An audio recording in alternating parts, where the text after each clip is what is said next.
नमस्कार दोस्तों, आप सबका हमारे चैनल सनातन हरि में स्वागत है।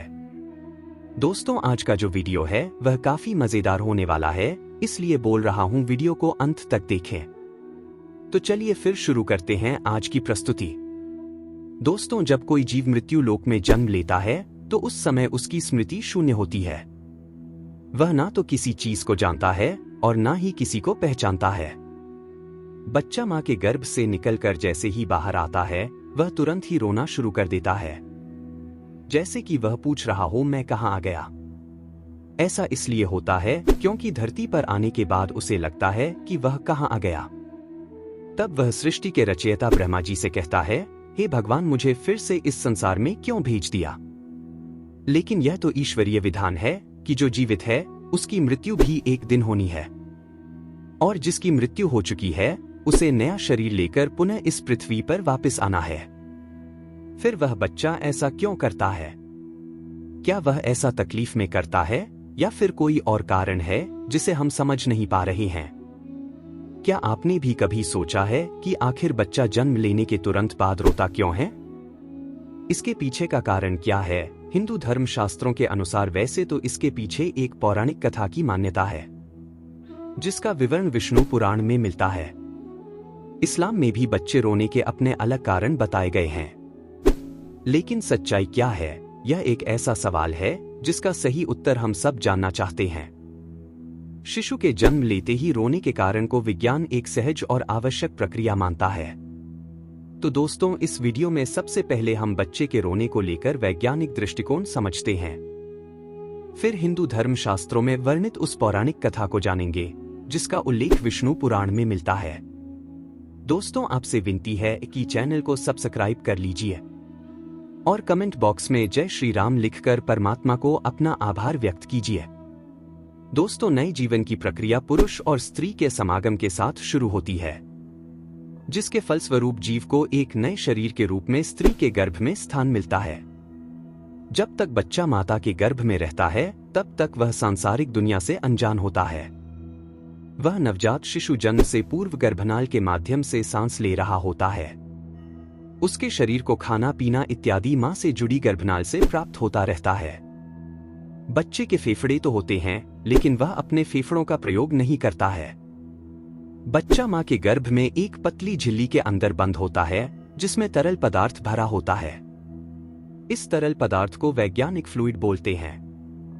यही तरल पदार्थ बच्चे के मुंह, श्वास नाली और फेफड़े तक में पहुंच जाता है। लेकिन जब तक बच्चा मां के गर्भ में रहता है तब तक इस तरल पदार्थ से बच्चे को कोई कष्ट नहीं होता, बल्कि इसी तरल पदार्थ की वजह से वह मां के गर्भ में सुरक्षित रहता है। दोस्तों, जन्म के समय रोने से बच्चे के शरीर में पर्याप्त मात्रा में ऑक्सीजन जाती है, जिससे उसके मस्तिष्क का विकास होता है। वहीं दूसरी ओर यदि कोई बच्चा जन्म के उपरांत देरी से रोता है तो उसके मस्तिष्क में ऑक्सीजन नहीं पहुंच पाती, और ऐसे बच्चों में मानसिक विकृति की आशंका बढ़ जाती है। दोस्तों, प्रसव क्रिया मां और बच्चे दोनों के लिए कष्टदायक होती है। बच्चा बहुत सक्रिय मार्ग से निकलकर दुनिया में आता है। बाहर का वातावरण उसके लिए मां के शरीर के अंदर मिले वातावरण से अलग होता है। अब शिशु को जीवित रहने के लिए श्वास की जरूरत होती है। शिशु के फेफड़े प्रथम बार काम करना शुरू करते हैं, लेकिन फेफड़े में वही तरल पदार्थ पहले से ही भरा होता है, जिसे बाहर निकालना बच्चे के स्वास्थ्य के लिए बहुत जरूरी होता है। इसीलिए डॉक्टर बच्चे की डिलीवरी होते ही गर्भनाल को काट देते हैं और बच्चे को उल्टा करके उसके मुंह से इसी तरल पदार्थ को बाहर निकालते हैं। ऐसी स्थिति में बच्चा प्रथम बार रोता है। इस रोने की प्रक्रिया के दौरान बच्चा एक गहरी सांस लेता है, जिससे हवा फेफड़े के अंदर प्रवेश करती है और फेफड़े में भरा तरल पदार्थ बाहर निकल जाता है। इसलिए बच्चे का प्रथम बार रोना बच्चे के स्वस्थ होने का संकेत होता है। अगर बच्चा स्वयं से नहीं रोता तो डॉक्टर बच्चे की पीठ पर हल्के हाथ से थपकी लगाकर उसे रुलाने का प्रयास करते हैं, जिससे फेफड़े में हवा जा सके और तरल पदार्थ बाहर आ सके। दोस्तों, चलिए जान लेते हैं कि हमारे हिंदू धर्मशास्त्र क्या कहते हैं इस विषय में कि बच्चा जन्म लेने के तुरंत बाद आखिर क्यों रोता है, इसकी क्या वजह हो सकती है।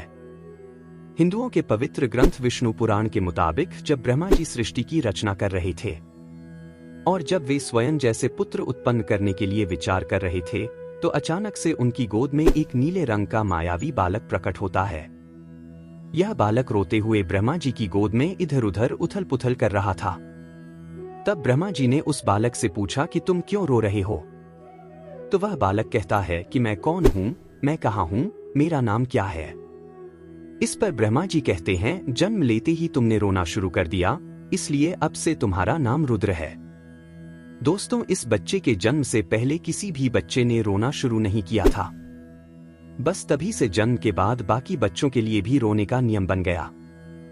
दोस्तों, हमारे हिंदू धर्म शास्त्रों में ऐसी ही पौराणिक मान्यता है, जबकि इस्लाम धर्म में यह मान्यता है कि बच्चे के जन्म लेते ही शैतान उसके पास आता है। शैतान के छूते ही बच्चा जोर जोर से रोने लगता है। तो दोस्तों, आपको हमारी आज की वीडियो कैसी लगी कमेंट करके जरूर बताएं और वीडियो को लाइक करें, शेयर करें और ऐसी ही रोचक जानकारी के लिए हमारे YouTube चैनल सनातन हरि को सब्सक्राइब करना न भूलें।